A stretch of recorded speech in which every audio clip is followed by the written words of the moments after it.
Okay, next slide, please.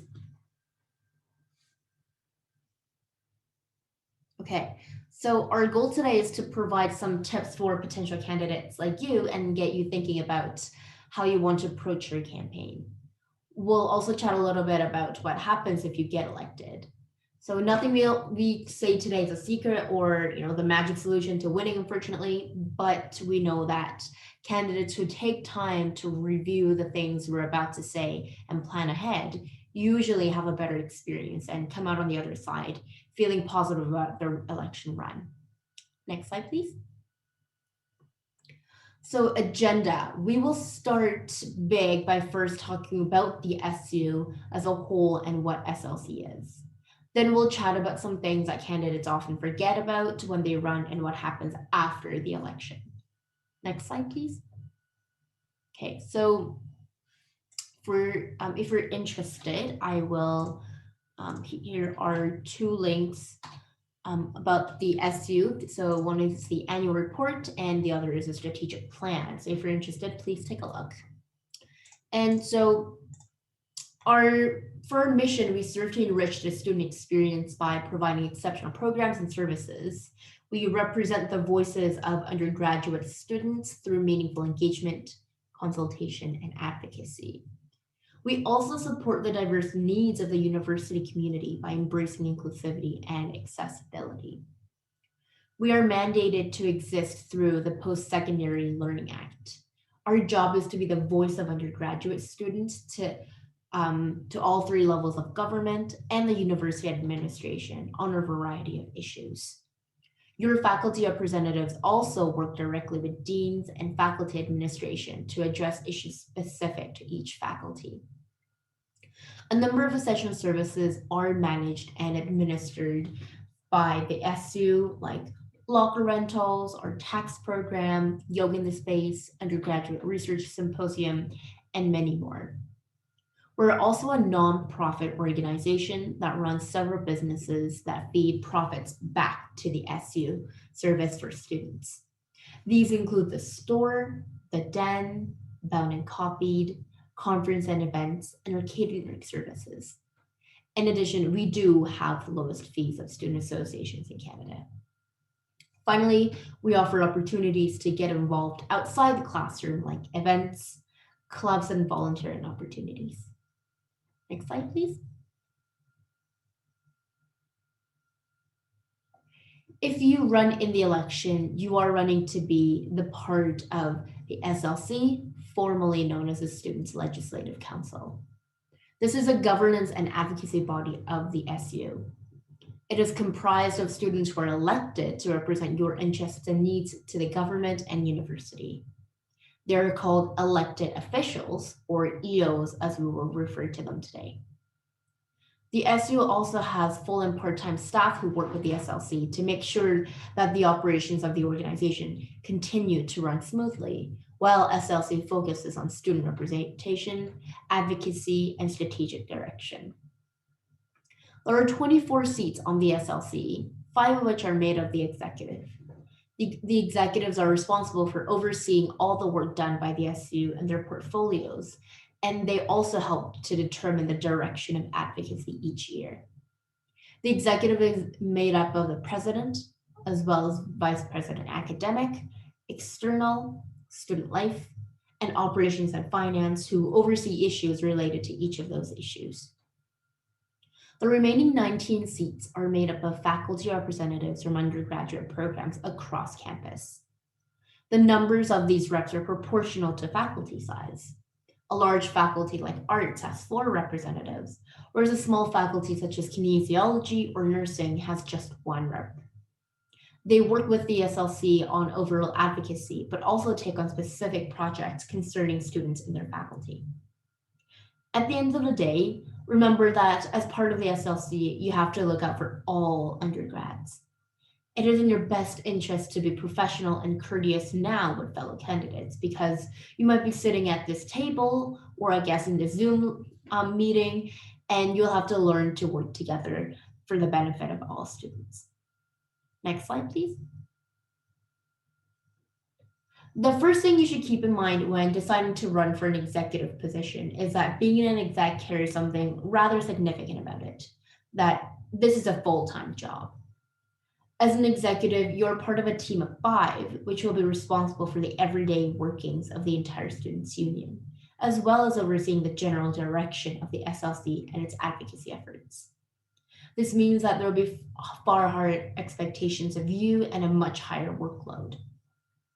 Executives take on full-time salaried positions, and as such are only allowed to take 1 course per term. You're required to hold regular office hours in the SU office Monday through Friday and can spend little time away from the office during the day, if not in meetings or engaging with their students at events. It is actually part of the bylaw that execs must have at least 35 hours minimum per week in the office. This does not include some evenings and weekend work, by the way. Staff in the office are there to help balance the increased workload. While these are student government positions, the work you do is much more like sitting on the board of governors for a board of directors for a nonprofit. The executives help to map the direction of where the SU is going and enable staff to enact programs, services, and etc.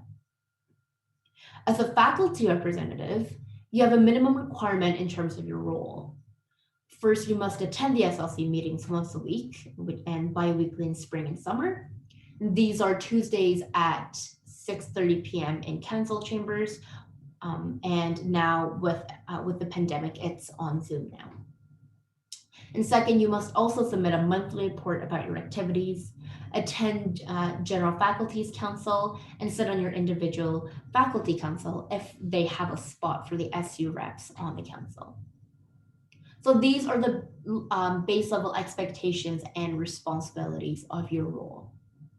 We highly recommend taking a reduced, we highly recommend taking a reduced course load if you want to be a faculty rep. It will help you balance your life and help you get most out of this position.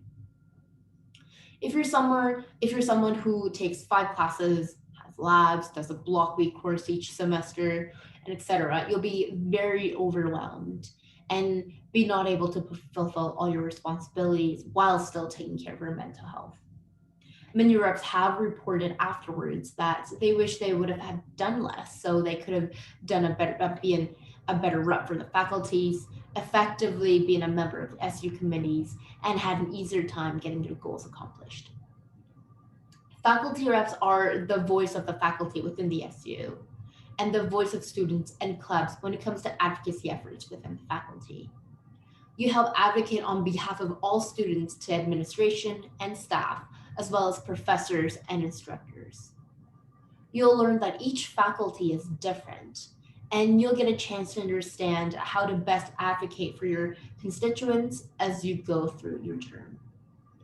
Another thing to keep in mind is that once you become a faculty rep, you'll be constantly in the public eye, and many people around the campus will recognize you. Whether wearing your SU hoodie or not, you will be expected to constantly display a certain professionalism, not only in your work with the SU, but also in your personal life. This greater responsibility is not something to be taken lightly, as your actions have the ability to shape the future of thousands of students. So we say tread carefully, but please don't sacrifice who you really are. Next slide, please. So this is a very busy day for one of our past execs. There are back-to-back meetings and engagements, and SLC brings the day longer past the closing office hours. You'll likely have at least a couple days a week that are this busy, if not more, depending on the issues we're dealing with. So be sure to understand the workload and think about how you handle stress. Next slide, please. So speaking of the SLC, one of the main responsibilities for everyone who is elected is coming to SLC meetings. You may think that SLC meetings are secret, exclusive clubhouse meetings, but that is not at all the case. This semester, as I mentioned, due to the pandemic, SLC meetings take place every Tuesday at 6:30 p.m. on Zoom. These meetings are open to everyone to sit in and observe the proceedings. Sometimes there are in camera sessions to discuss things that are still in the works, but we still want to try and limit those occurrences. Official votes are always done publicly, and in order to ensure all decisions are properly recorded, meeting minutes are taken during all SLC meetings. If you are elected, then you are required to attend these SLC meetings. It is the most important aspect of your position. So when you're thinking about running, you should structure your course load around this. There are only some reasonable excuses for missing SLC, including if you are conducting SU business, have a mandatory course requirement, such as an exam scheduled outside normal class time, or you have a medical or family emergency. If there is an unavoidable conflict, you can request a term excusal from SLC.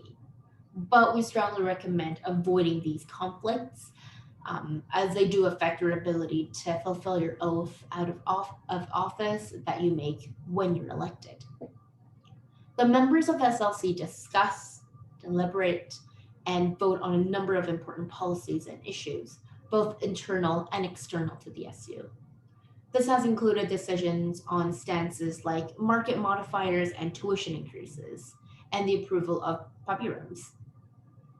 There are also a number of subcommittees of SLC, which include members of SLC and some students at large, which tackle specific portfolios such as clubs, operations and finance, quality money proposals, and teaching excellence awards. Next slide, please. So beyond SLC, if elected, you will be a part of important decision-making processes which will implement changes on your campus and impact the lives of thousands of students. It is your chance to make your mark in your time at UC. You'll learn networking skills, marketing, self-reflection, leadership, and a whole host of things that you didn't even know were there. The skills you learn from being an executive or a faculty rep will help you with long-term goals and allow you to transfer them to different areas of your life, including professional and personal aspects. You will also join a large network of SU alumni and be able to connect with these past student leaders on shared experiences. Finally, this is an opportunity to really make your mark on this campus and help contribute to make student experiences better for future undergraduates. It can be very rewarding, developmental, and transformational. If you think any of the things we've talked about are interesting or sound like fun, then running to be a part of SLC might be something for you. Next slide, please.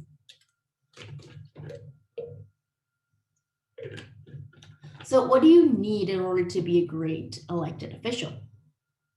Honestly, you just need to have a strong desire to work with others and make our campus better. You'll have both independent projects and work you do in teams with other execs and with full-time staff. Remember, this is not just about one or two platform points. It's also about advancing the strategic plan of the SU. We're sure many of you have some great skills and experience to bring to this role. So don't be intimidated if someone has much more experience than you. Bring your all and be ready to be part of a great team, and you'll be amazed at the experience you'll have. Next slide, please. Top 3 considerations. You have to make some decisions before you even run.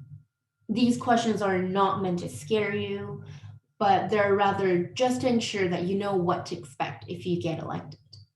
We want you to be prepared for what is to come so that your experience is as rewarding as it can be. First, make sure this is a good time in your life. Can you postpone that long vacation? Can you do your internship in another year? Can you spread out your classes? Can you reduce hours at your part-time job? Think about all these things very seriously. If you get elected, you will have to have a plan. Second, getting elected is the same as taking on a job. You'll be expected to be punctual, responsible, complete tasks, and work independently and as part of a team. However, your evaluation comes from students, not us. So make sure that you take it seriously, and this isn't just about getting your name or face out there. Please do it for the right reasons. And finally, please remember that you aren't getting elected to go out there and be a lone student leader fighting on your own. You're getting elected to the SU and SLC.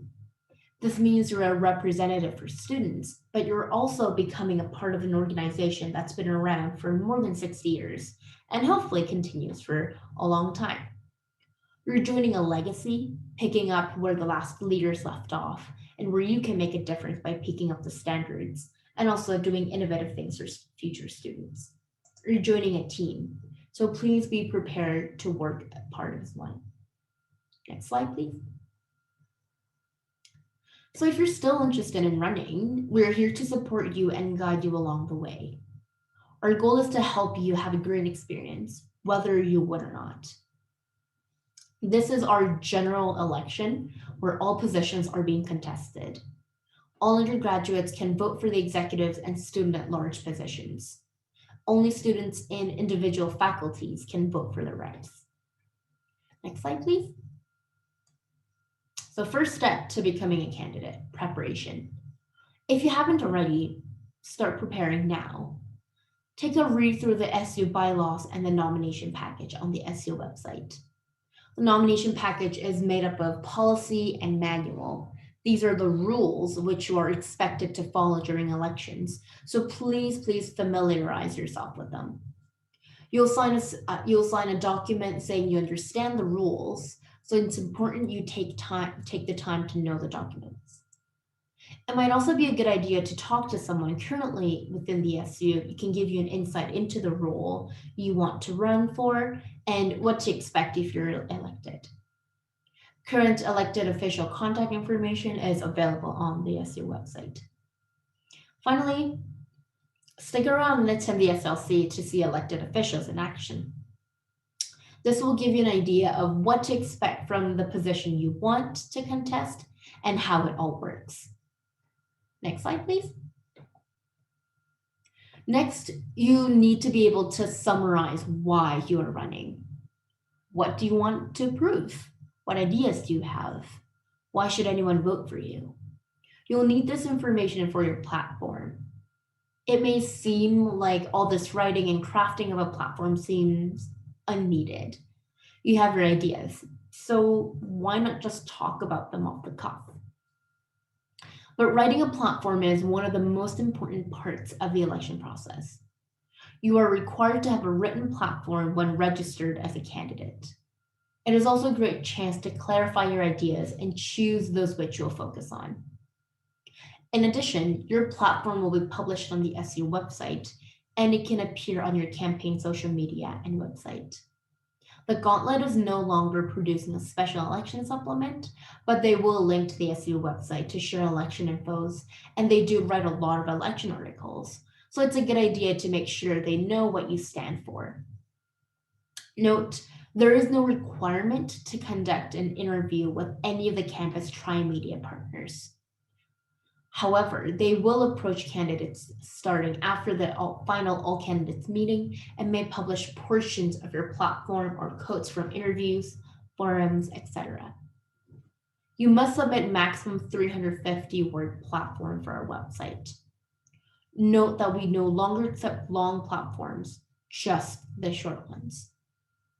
Think of your platform as a written pitch or elevator speech for potential voters. You won't get a chance to reach every potential voter, but they may come to the website to view the platforms when deciding who to vote for. So make sure yours stands out. Next slide, please. So the perfect platform. There isn't really a perfect platform because they all have merits, and that's the beauty of democracy.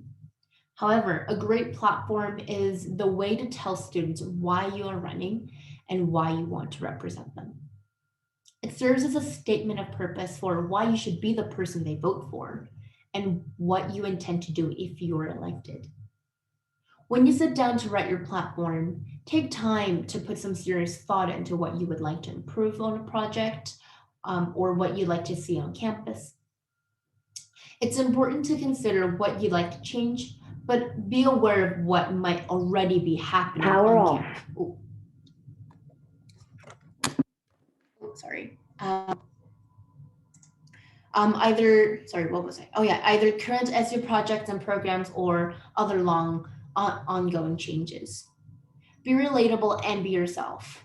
People want to know that they can approach you with questions or feedback and that you're a regular student just like them. And intimidation only works for so long. The most important part of a platform will be its attainability. Whatever campaign promises you decide to put on your platform, make sure you know how to make it happen first.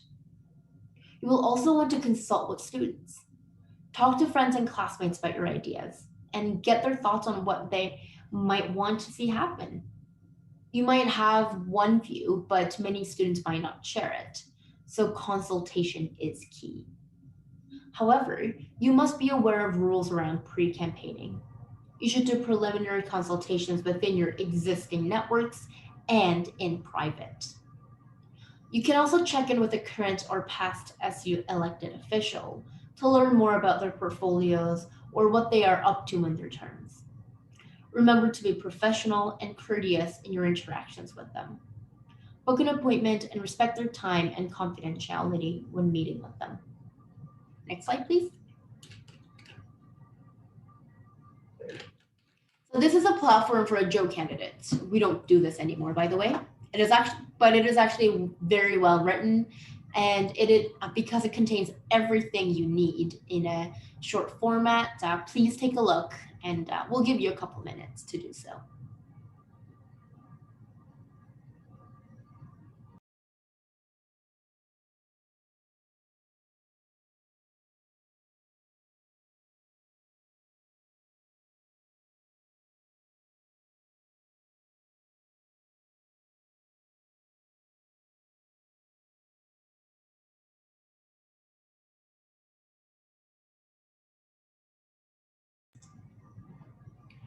Okay, so things your platform should include, as you might have seen in the Joe Candidate platform, is a brief introduction of yourself and your academic professional background, as well as major campaign promises, so things that will change or tweak while you're running.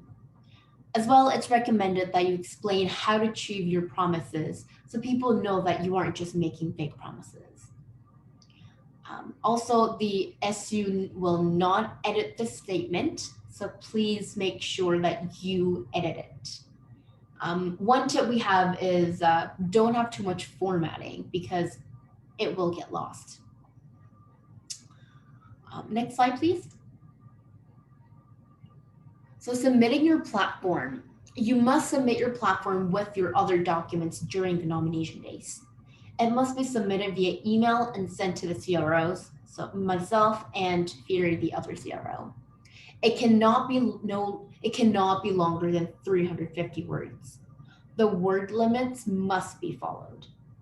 Platforms exceeding the word limit will not be accepted, and you will be turned away at nomination days. Platforms are published as is, with no edits made for format or content. Use minimal formatting, as I mentioned, to ensure it looks right on our website. Once it is submitted, there is no changing or updating allowed, so please ensure it is proofread and edited before you submit it.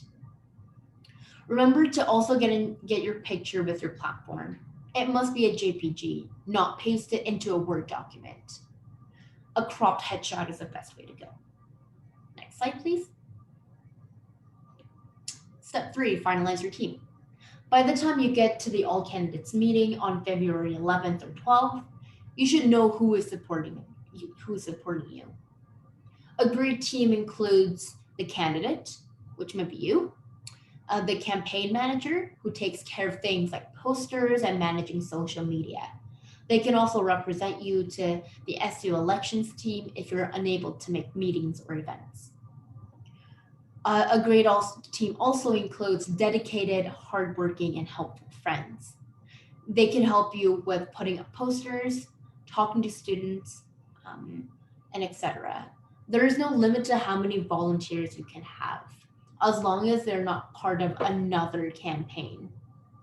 These people should also be the people you can rely on to take care of you, such as reminding you to eat, sleep, and looking your best.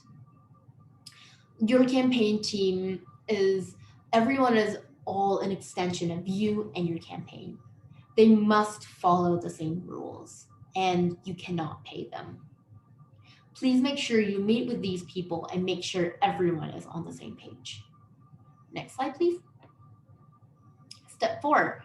Um, now, on, ooh, I think, okay, so I'm actually missing this slide, but it's okay.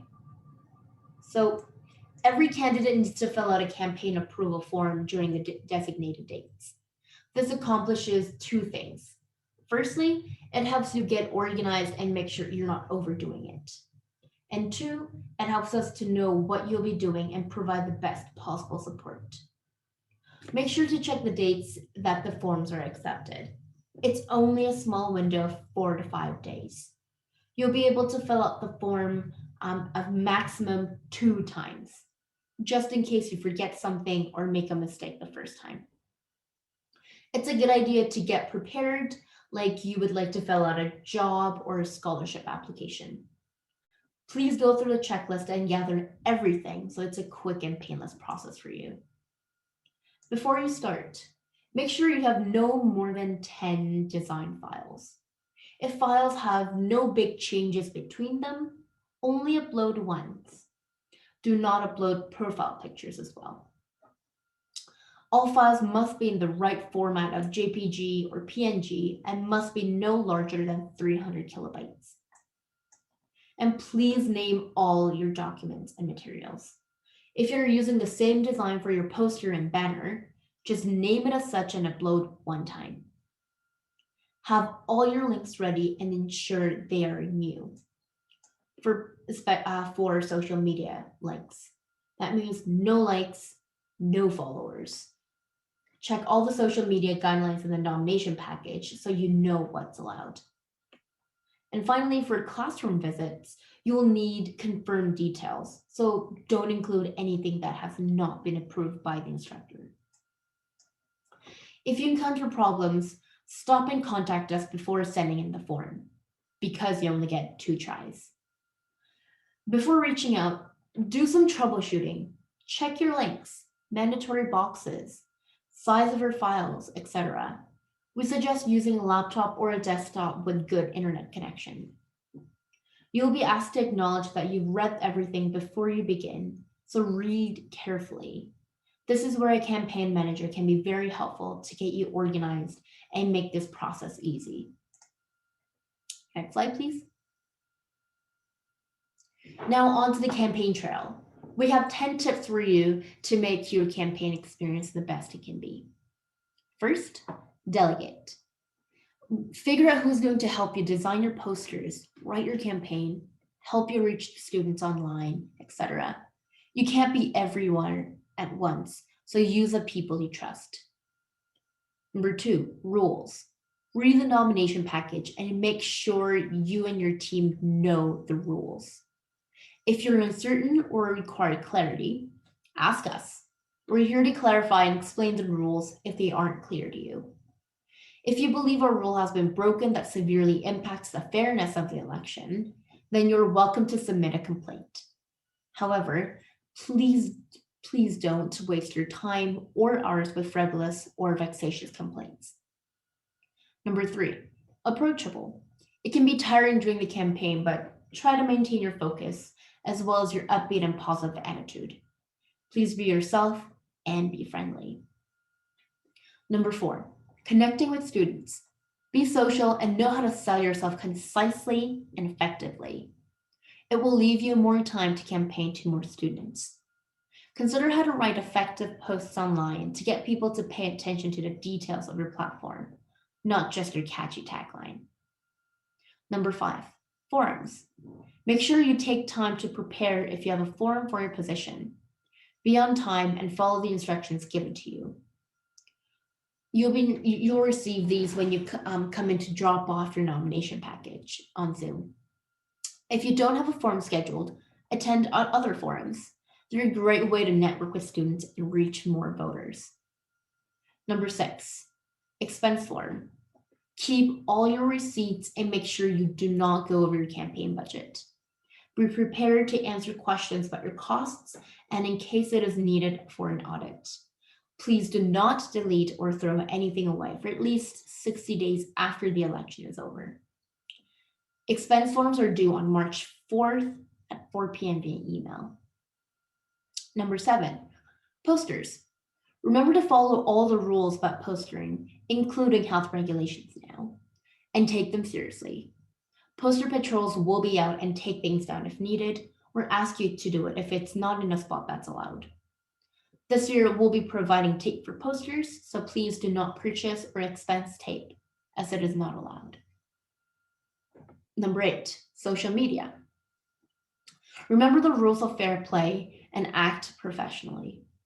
Trash talking others on social media is just not cool. Also, remember to respond to students who send you messages or tag you.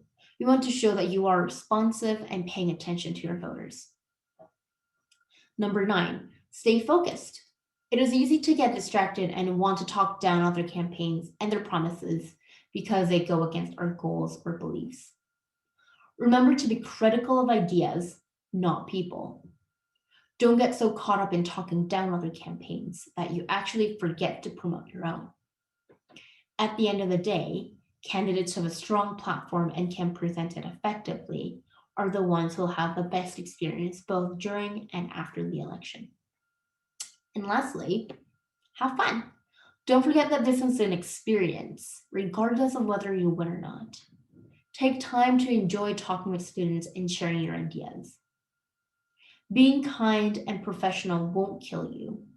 However, it will help you make friends and that can really benefit you even after you're elected. Next slide, please. Prepare your mind too. It's not just about your team and your posters. Remember to get into the right frame of mind and take care of your schedule and mental health. The elections fall during a very busy time of the year on campus with midterms and etc. When you're planning your campaign, ensure that you know what to expect from your classes in terms of due dates and exams so you don't miss them. Most candidates choose to miss some classes in order to campaign, but be sure you make arrangements to keep up with the work you miss. Patience. You'll find yourself getting stressed and frustrated at least once during your campaign. But if you can keep your cool, it'll be your saving grace. There'll be people who push your limits, but positivity will keep you level-headed and be able to persevere. Extroversion.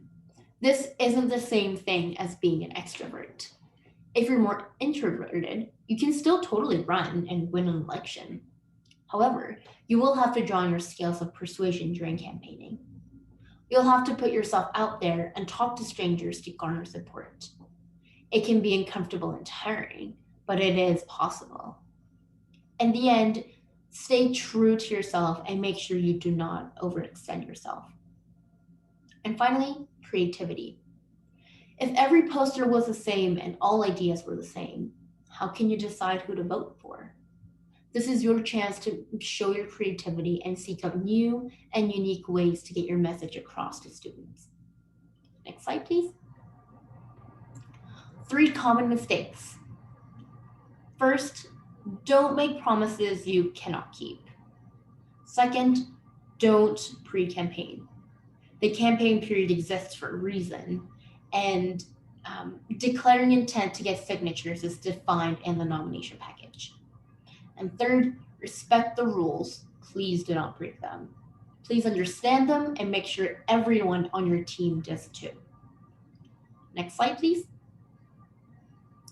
I will not read all these dates, so please take a minute to carefully read over or take a screenshot of these dates.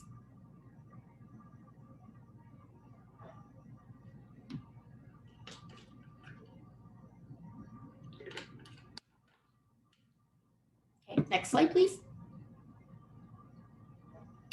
So you won. What's next? If your name's called out on the Zoom call on March 4th, congratulations. This is the start of a very interesting and busy year for you. You will receive an email the very next day with important information and next steps to get you started in your new role. Make sure you RSVP and attend all the pre-orientation sessions, as they will help you to get acquainted with everyone else, but also give you important information about your year, how to get your goals done, and everything you'll need to know during your year with the SU. Transition with outgoing faculty or execs, based on your position, is key. Ask lots of questions. Read all the material. Their knowledge and experience is not only good to know, it's crucial to continuing important work and keeping the institutional memory of the SU alive. That helps us to best work with the student, with the university and government. Color night will be where the new SLC is sworn in, and it's a great way to kick off the year. Orientation day and retreat are organized to help you get going on your goals and give you a chance to work with the rest of the SLC on common factors. There are still SLC meetings during spring and summer, and during this time, important things like the budget and planning for the upcoming years are discussed. So please don't miss it. It sounds like a lot of work, and it is, but it'll be an awesome, challenging year for you, and you'll be able to develop so many of your leadership and professional skills you need towards graduation and the work world. Next slide, please. So this is the end of our formal presentation. So we'll take in questions, ideas, concerns you have now.